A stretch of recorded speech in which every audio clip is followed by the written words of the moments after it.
Welcome to Session 2 of Music 239, Intro to World Music. Last time when we left off, we were studying about the general principles of world music.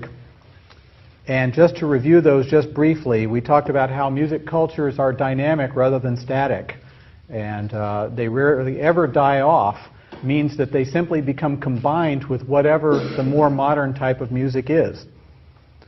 Music is a controlling force, particularly in religious and political reasons. And we will see this in many examples from different cultures about how music is used to control how people think and how they act. Ethnocentrism, generally not a good thing. My type of music is better than your type of music. That kind of thought is generally something that is best left behind when we're studying music of world cultures. Now let's move on to talk about scale forms that are extremely important for this course. And the most important one is the pentatonic scale. Okay? Pentatonic gets its name from the fact that there are 5 notes in the scale. The other one we're going to look at next is the 12-tone chromatic scale. And that's the one that you would get if you played all of the notes on the piano, one after another.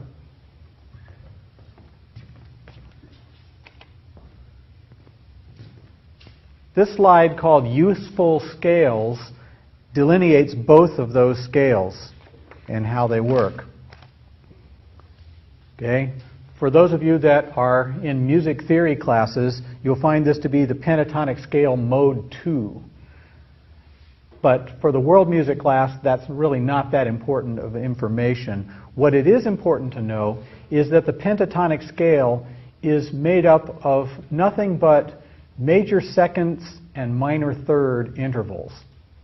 Okay? Now, I know that many of you don't know what a major second and a minor third is, and that's okay, because the number of half steps on the 12-tone chromatic scale here can be seen in the count in parentheses up above.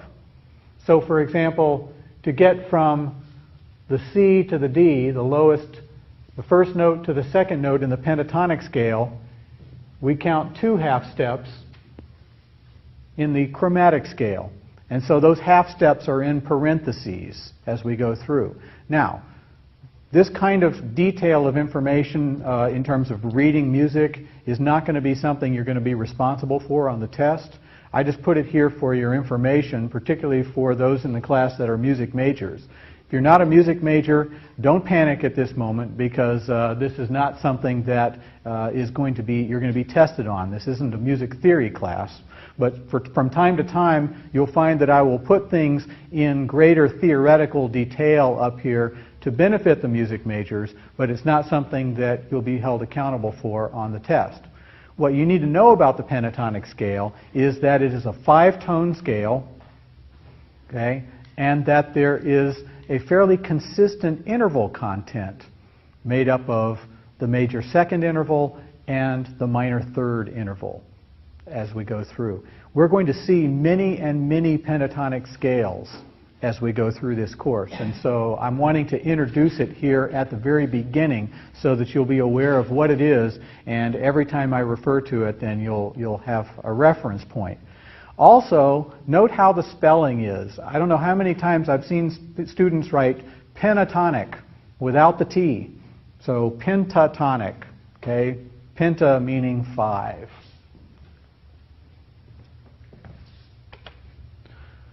Now, Chapter 11 gives you a series of organizing principles, 8 of them, that are extremely important for this class.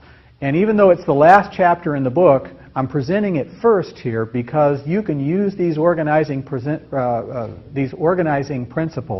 and I hope you will, to organize your papers for your final project. So for example, if you were writing a final project about the bagpipes and you were going to interview this person, then you would want to take each one of these 8 principles and apply it to this particular player and to the instrument in general. As you look through your text, you will find the general descriptions of how all of these things work. So if you can turn in your text to chapter 11, those of you that have books with you today,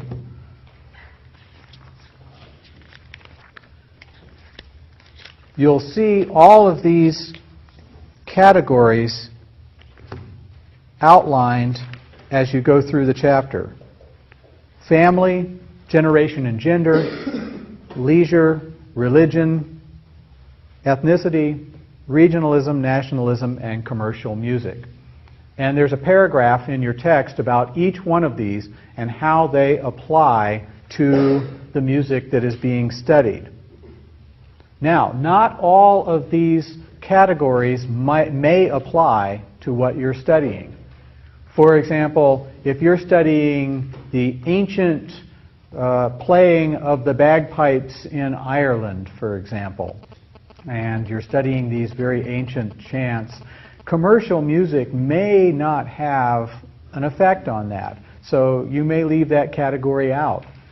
But in general, each of these categories will help you to create paragraphs or even whole subject areas in your papers as you begin to organize it. And so I would really urge you to be aware of these principles and to apply them as you start to think about what your final project is going to be. Now, chapter 11 really could be called How to Become an Amateur Ethnomusicologist, because that's what they're trying to train you to do, and that's what you will be doing as you approach your final project for this course. The most important and first step is gaining entry. Okay, let's say you find a music culture that you want to study. You want to study blues bands, the particular blues band that plays down at the Outland downtown on Friday nights, okay? And you're going to study this particular band. Well, the first thing to do is to gain entry to that music culture. You know somebody in the band, friend of a friend, whatever. Get yourself invited, meet the members of the group, gain entry to the music culture in some way or another. Second, library and internet research. Know before you go. Know something about the music culture before you go in and start talking to them. Okay? If you don't know anything about blues, if you've never heard blues before, and you go and you start talking to members of the band, you're liable to sound fairly ignorant about it. Okay? Know something about it before you go into that culture and learn something and start to talk to the members of that music culture. Participation and observation. Obviously, you're going to observe what they're doing, but if possible, see if you can participate. If you happen to play the bass and you can get yourself invited to sit in with the blues band, even better, because then you are participating in the culture in some way. This can apply to any culture that you study. Ethics, very, very important. Gain permission to do what you are doing. Be very upfront with them from the very beginning about the fact that you are taking a class and you want to study their music, and that then after you've studied your music, you're going to be writing a paper about it. And if you, particularly if you have the opportunity to record something that they've done, tell them that you're going to record it, tell them what it's going to be for, get permission. Some groups, particularly rock bands that are under contract with a record deal or something, may not want you recording their stuff because they might be afraid of bootlegs. So you need to respect that.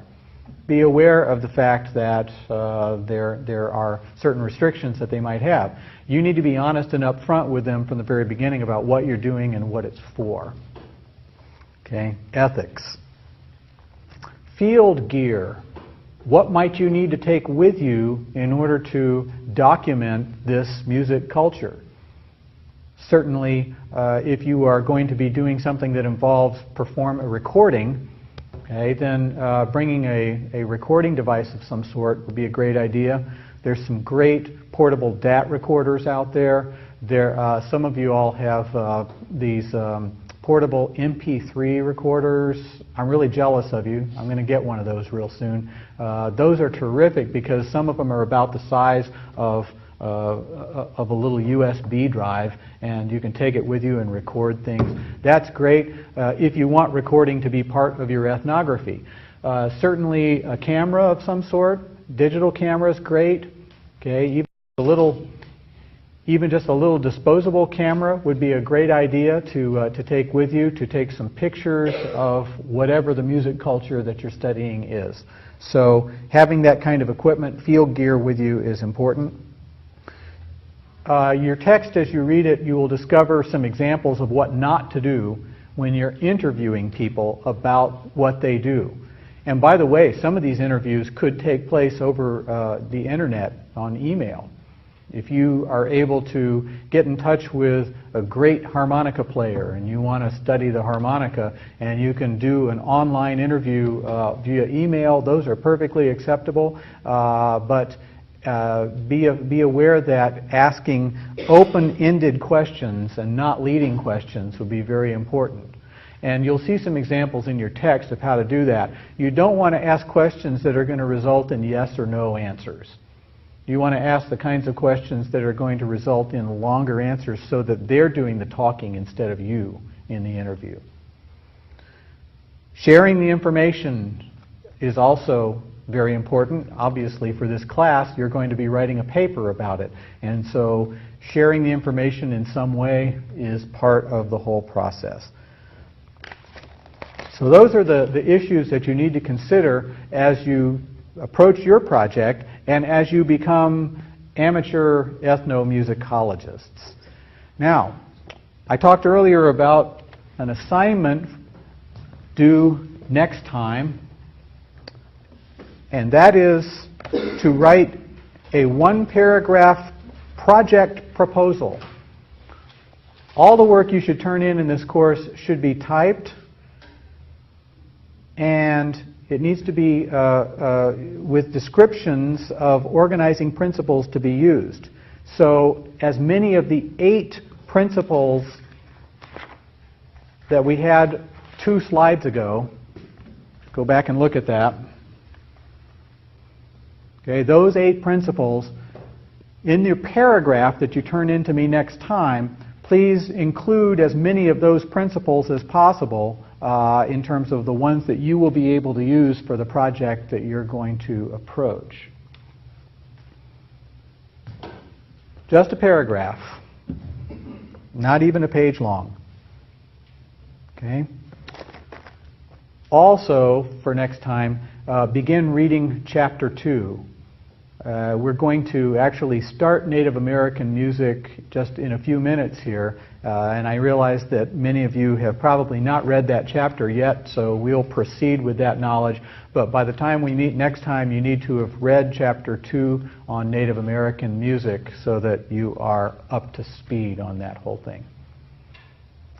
Okay, before I proceed, are there any questions on the information that we've looked at so far particularly regarding your final projects, the 8 principles, any of that information? Yes? For your paragraph or project proposal, if you change your mind later on, is that okay? This is just what Yes. you plan on doing? Yes, good question. You can change your mind later on. Right now I'm looking for a preliminary project proposal, but if you all of a sudden decide, oh wow, I've just met this great bagpipe player and I'd like to do something on him, and you discover that next week, certainly you can change. Yeah, you're not locked in. Good question. Other questions? Right. Then let's proceed with our next unit, and I'm going to have to do a little finagling here at the computer for a minute. While we do, though, let's listen to just a little bit of Native American music. This is track 3 on your CD. It is the Sioux grass dance.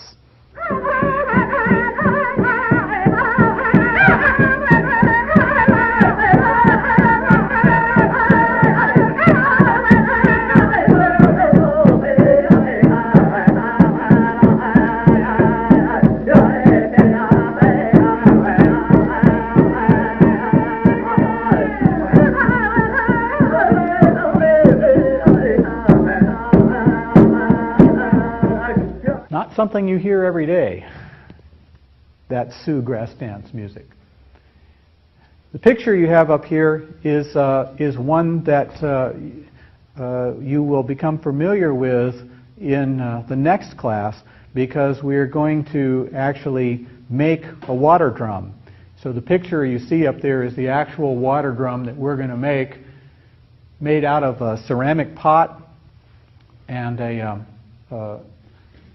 then some other materials, including the rawhide tie that goes around it, and then it's basically just a sheepskin chamois that's over the top. You know, you can buy it at an auto parts store. So out of that, you can make a pretty convincing-looking Native American water drum, and we're going to do that in our next class session. So the music contexts that we're going to be looking at involving Native American music have to do with religion, okay, a variety of different religions that tie themselves to the music in the Native American cultures that we'll study, social dances, games, calendar rituals, and events in the life cycle. Okay, all of these have to do with the culture of Native American music. A lot of supernatural elements. Music is used in many cases as a form of prayer, depending on the religion that is involved. And there are dreams, visitations, okay, all sorts of supernatural kinds of things having to do with the music we'll study. Music and dance, very, very important. Music is used to accompany dance, and the two are inexorably intertwined. Now, general characteristics, and I'll try to do this with each of the cultures that we study, is to give you a list of characteristics of this music to listen for. And then as you begin to hear the music on the CDs, you can go down this list and say, well, do I hear singing in octaves? Do I hear monophonic texture? What is a monophonic texture? Single melody, sung by either one person or by everybody together, right? That was one of those 4 textures that we talked about, those 4 harmonic textures that we looked at in our last section. So you might review your notes on that. Yeah, monophonic, singing in octaves. What does that mean? Yes? 2 people are singing the same note, but they're in different registers. Mm-hmm. Okay.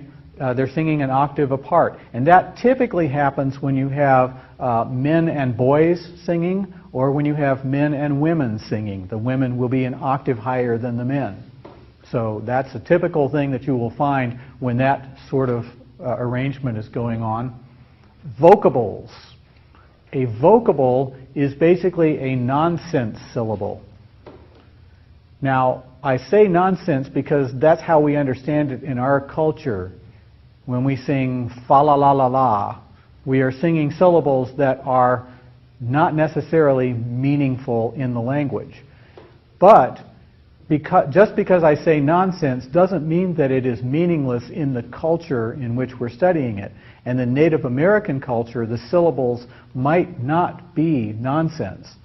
Even though they are not actual words in the culture, they might have a meaning to the listener and to the performer, such as in the Navajo Yebiche chant, for example, where the vocables that happen at the beginning are cries to the gods. Okay? So it's a misnomer, I think, to call it nonsense. I use that term only because it's one that occurs in our culture when we think of terms like fa la la la la, that kind of sound. So be aware of that distinction. Repetition, okay? Things that repeat quite often happen a lot in Native American music. You'll find that a lot. You'll find falsetto. So male singers in particular have to sing falsetto in order to sing higher notes. So as I sing like this, ah, and then I went up to that real high note, I had to go into what is known as head voice instead of chest voice to get that higher note. That's what's known as falsetto. And if you go back and listen to the Sioux grass dance that we just heard, you'll hear the male singers singing falsetto at the very beginning.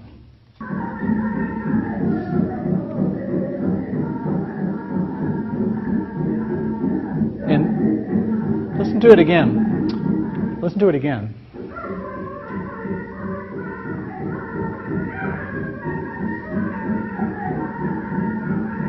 That's falsetto. They start very high and then they end up coming down into the chest voice a little bit later.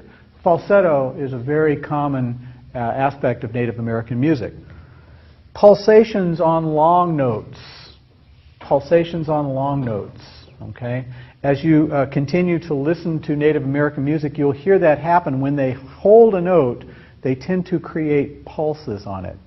Track number 5 on your CD has an example of that. Kono hono swige yowi di zo di nyako kono hono swige di zo di nyako we go hono hiyo we go hono hiyo we go hono hiyo kono hono. When the singer holds long notes, he has these little pulsations that makes it sound like he's singing a different text syllable at that point, but he's not. And as you listen to it with the book, you'll see how that works. Our old friend, the pentatonic scale. Here it is, the very first time. We see a lot of pentatonic music in Native American music. Also, within that, descending small note collections. 1 or 2 notes that start high and go lower. See that descending small note collections a lot. Accompaniment by percussion instruments, rattles and drums, happens frequently in this music. And when it does, percussion and vocals are not necessarily connected. If you look at track 10 on CD number 1, the Hymn of the Native American Church, listen to the vocals and then listen to the rattle and the drum. The rattle and the drum are together, but they are not in the same tempo with the vocals.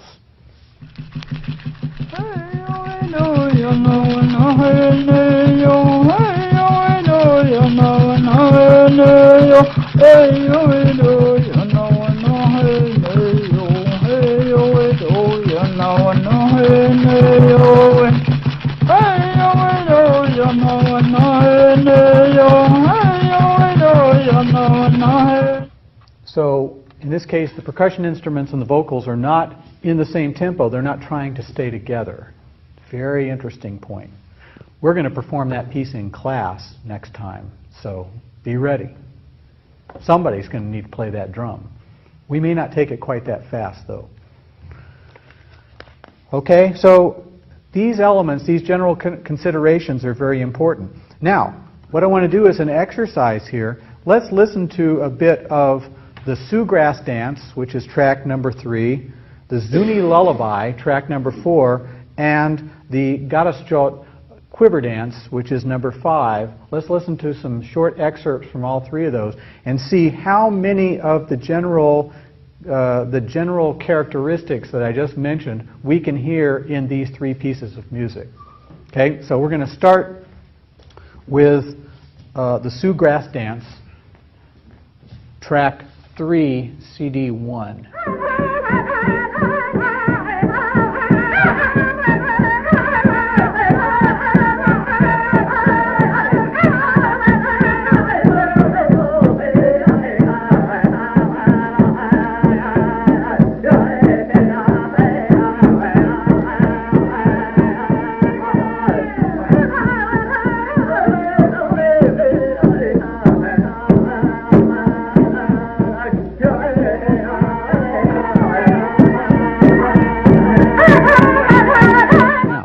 just what we've heard.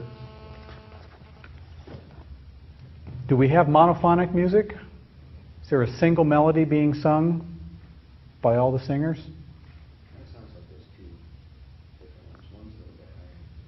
Okay, there's two different melodies going on. Kind of hard to hear. Okay.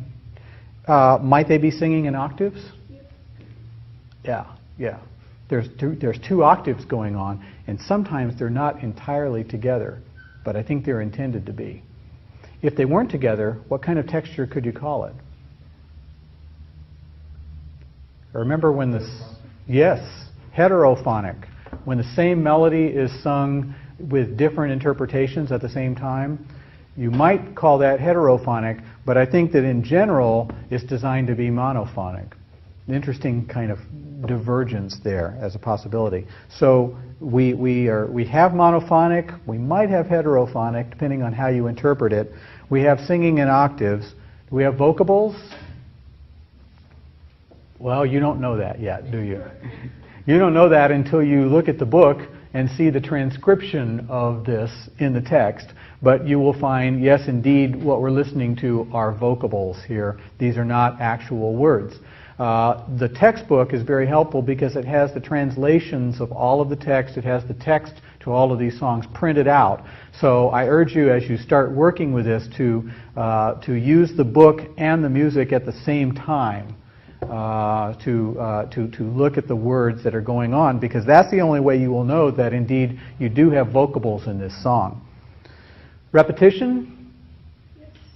Absolutely. We heard the same phrase being repeated quite a bit, didn't we? Mm-hmm. Falsetto? Yeah, we already talked about that. Sure, they start with falsetto in the head voice, and then the singers move down into chest voice after that. Mm-hmm. Pulsations on long notes. Anybody hear that? Did you? Okay. This piece doesn't have quite as many long notes as the next example that we're going to hear, but if you heard that, if you listened to it, you might be able to identify some of that going on here. Mm-hmm. What about pentatonic scale?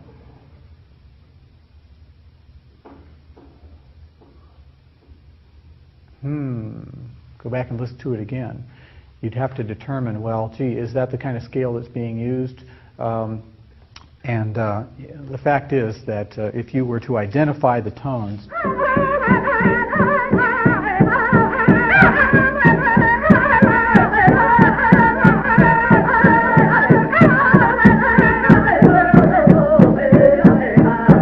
pretty hard to sing along, particularly if you're a guy, with that part right there.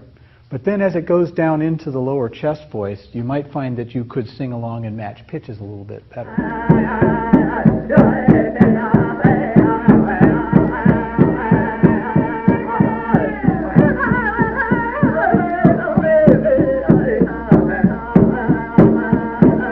In your book, in Chapter 2, you will find some transcriptions of some of this music. Okay? If you look at Chapter 2, you find that the writer of the chapter has done some musical transcriptions, and as you work through this, you will find some that indeed there are some pentatonic elements. This is something that we will be studying in class, so I'm not necessarily expecting you to hear that one just from listening to it for a short element like that. Descending small note collections.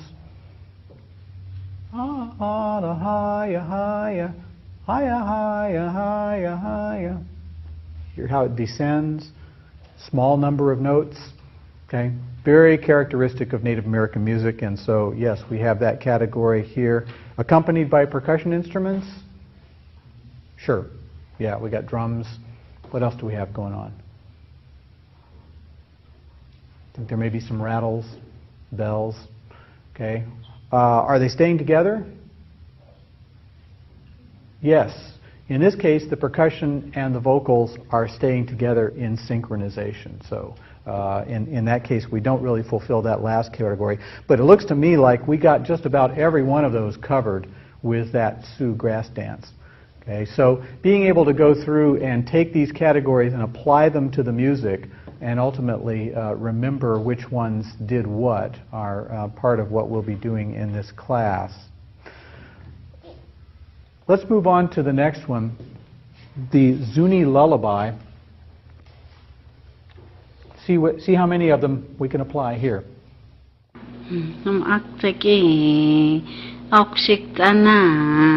Poketana, akseki, okshiktana, kochitana, aktana, akseki, poketana, okshiktana, akteki, poketana, okshiktana, kochitana,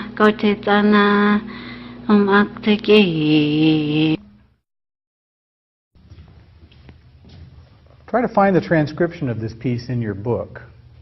It's in chapter 2. Okay, anybody have it? Okay. You'll find a transcription of it musically. You'll also find a translation of what this means. Okay, it's a lullaby. Now, go back and look at the music that we just heard from the Sioux Grass Dance, which happens on the previous pages, and tell me the difference between these two pieces of music. What's the purpose of these pieces of music?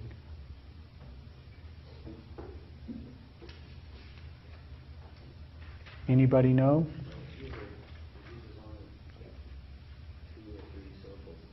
Yeah. Uses only 2 or 3 syllables. Right. But what is the purpose of the Sioux Grass Dance? Can you gather that just by looking at the text?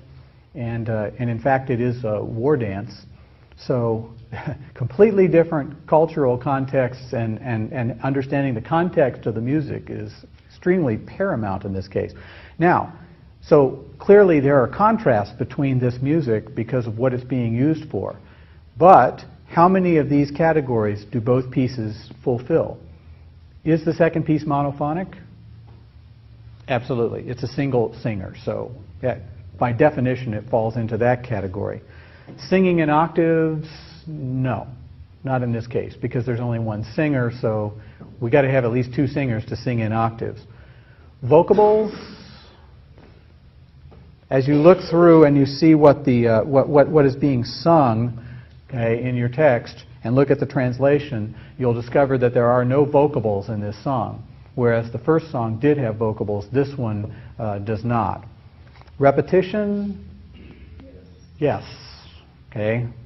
Falsetto doesn't apply really because it's a female singer in this case. Pulsations on long notes? Absolutely. Did you all hear that? When she was holding longer notes, her voice is pulsing. Okay, those pulsations on long notes, characteristic of both pieces. Pentatonic scale, you could certainly fit the small number of notes that are being sung in this piece into a pentatonic scale. Yeah, absolutely. Descending small note collections, yes, same principle. Accompanied by percussion, in this case, no. So that doesn't apply. But I think we came up with 4 or 5 different categories that applied to both pieces of music, even though they have completely different cultural contexts and their purpose for existing is diametrically opposed. Still, the characteristics of the music fit both. And that's the kind of way that I want you to go about studying this music.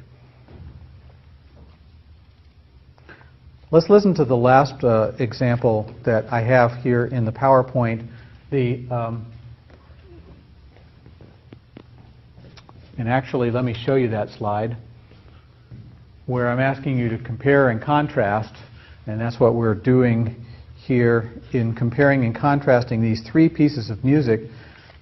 This is an Iroquois quiver dance song called Garaschot. It's CD number 1, track 5. Let's see how many of the characteristics we can apply to this piece. Kono hono suike, yo di zo di nyako. Kono hono suike, di zo di nyako. We go hono hio. We go hono hio. We go no hio.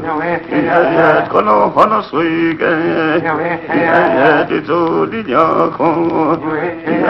Kono hono suike, di zo di nyako. We go hono hio. We go hono hio. Everybody find the translation, the transcription, and also the translation of this piece? Just go on a couple more pages, and if you look in the sidebar where it says CD 15, you can always find the description of the piece pretty close to where the CD description is. Okay, so move ahead and look for that. This piece is about what? What topic? About going out and finding women, right? That's what this song's about. So these guys are looking to find women, and here's a great place to find them. That's basically what it says. So we have yet a third, completely different context than the first two songs that we've heard. How many of the elements can we identify here? Is there monophonic singing? No?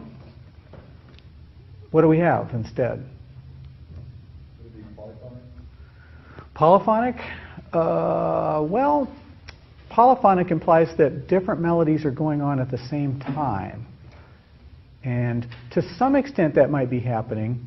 You could argue polyphonic music.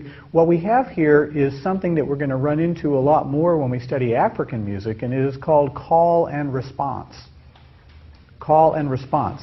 And what you might do is to add that to your list of characteristics, even though it's not one of the ones that's listed on the PowerPoint presentation. Call and response, you don't see it as much in Native American music. This is a fairly rare occurrence, but we're going to run into it a lot when we start studying African music, so it's good to be knowing about it a little earlier.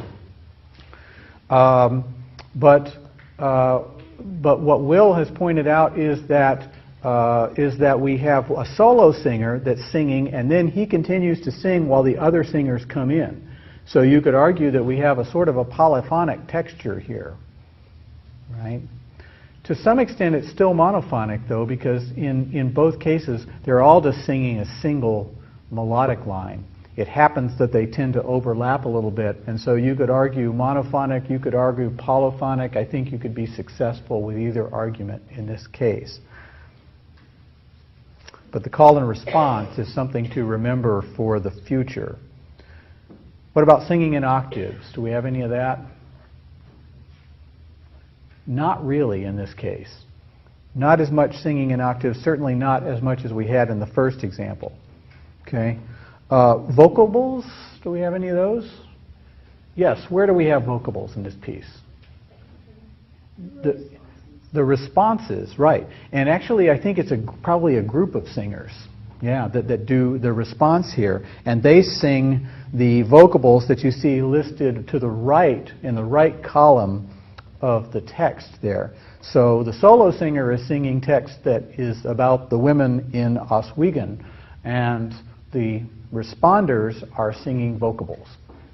Okay, good. Repetition? You bet. Yeah, every time the responders come in, they sing the same thing. And the phrases, the short phrases that the solo singer is singing get repeated pretty frequently as well. Any falsetto singing in here? No. Not in this case. No falsetto singing in this example. Pulsations on long notes?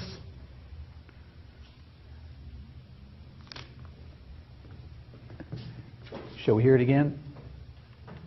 Kono hono suike, yo di zo di nyako. Kono hono suike, di zo di nyako. We go hono hio. We go hono hio. Anybody detect any pulsations there? Perhaps so. I think that one's sort of a close call. I think that when the solo singer is holding out on a sweegan, right, he's holding out that last syllable, I think there are some pulsations there in the solo singer. They're pretty hard to catch. I would probably give you credit either way on that one, but it's certainly something to listen for. Pentatonic scale, yes. You could pretty much guess pentatonic scale on just about every one of these and get it right. Okay. Descending small note collections, you bet. There they are again. Every piece we've heard so far has had that descending small note collection category covered. Accompanied by percussion instruments. Any percussion here? No. Not in this case. So the last two categories do not apply. But I think you're finding a pattern of elements that are consistent within all three of these pieces of music that are not necessarily connected in any kind of other way. They're from different cultures. They have completely different reasons for existing, and yet we have some of these same categories existing with all three. So when you are asked on a test, for example, to compare and contrast, these are the kinds of things that you should use in order to do that. And you can use these characteristics, and you can also use the cultural context in which the music was written. Okay, let's talk a little bit more about some general principles of Native American music, and in particular the instruments that are used in these cultures. And breaking it down into the four categories of instruments that we looked at earlier in the last class session, the idiophones existing here are rattles, stick instruments, log drums, okay? Anything that creates a sound through a vibration without a string or a membrane. So a rattle would fall into the idiophone category, as well as stick instruments, drums, etc. Membranophones, okay, all of the single-headed or double-headed drums, kettle drums, sometimes filled with water. We're going to look at the water drum in our next class session. That is certainly a membranophone. Chordophones, okay, almost non-existent in this culture. In all of the Native American cultures, there are some rare examples of one-string or two-string fiddles, but not very much. Not very much. And finally, the aerophone. Okay, flutes made of wood, cane, sometimes pottery. Very, very common in this culture. So aerophones are something that you can expect to see quite a bit of.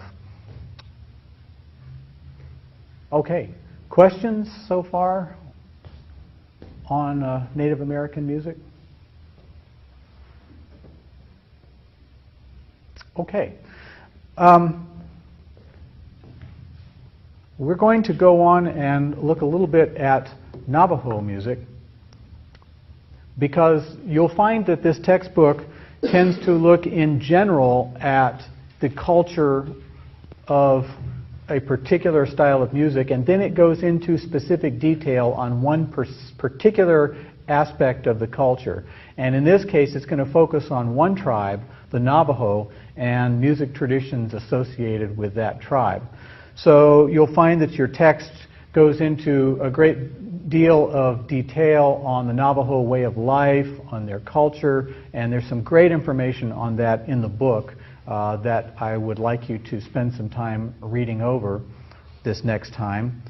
We'll get into Navajo music a lot more during our next class session, but today we're going to just look at some of their cultural elements and ways of life. So moving on to the next PowerPoint slide, we can see a map here, and you have an example of this in your text as well, of where the Navajo reservation is located. You can see that it's generally in Arizona, portions of it, though, in New Mexico, Utah, and Colorado. Carves out a large section of those states, which is the current Navajo reservation. Now, if you looked at the map of the United States and looked at where Native American tribes are located, you would find large numbers of them in the Southwest, okay, large numbers throughout all regions of the Northeast and the Midwest, and hardly any in the southeastern states.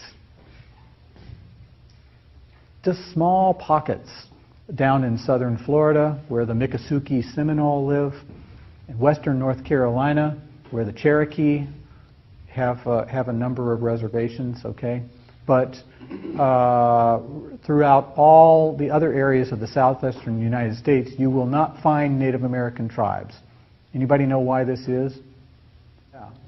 President Andrew Jackson basically decided that he didn't want the Native Americans anywhere in the southeast, and they were forced to uproot and move west, and that's when a lot of them moved to Oklahoma. Particularly the Cherokee Nation moved at that time. There were some tribes who resisted and stayed put, and they were the only ones that are left. And those are the Miccosukee Seminole and the Cherokee of western North Carolina. The only ones who didn't move. Everybody else moved, and so there are no Native American tribes in much of the southeastern United States as a result. A very sad and tragic chapter of our nation's history was the uprooting of all of these Native American tribes. And you'll find that it has a major effect on their culture and on ours in those places. So the majority of the tribes that are still producing music and creating the culture of Native Americans then are in the Southwest and in the Northeast, places like the Navajo Reservation that you see on your PowerPoint. Okay, so continuing then to talk about the Navajo, and you'll find a good deal of this information in your text about the culture. The Navajo is the largest tribe still existing in the United States. Okay, and you see the places where they have the reservations. Large economic impact on the region. They do a lot of work with uranium, coal, natural gas, okay?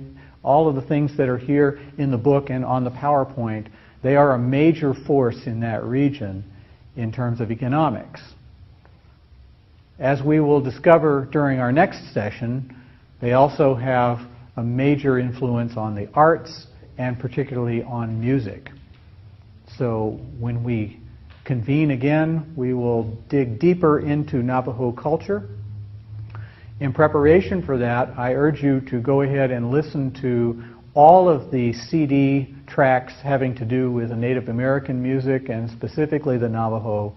Read over Chapter 2 very carefully. And of course, there is the assignment that is due next time, the one-paragraph description of your final projects. We'll see you next time.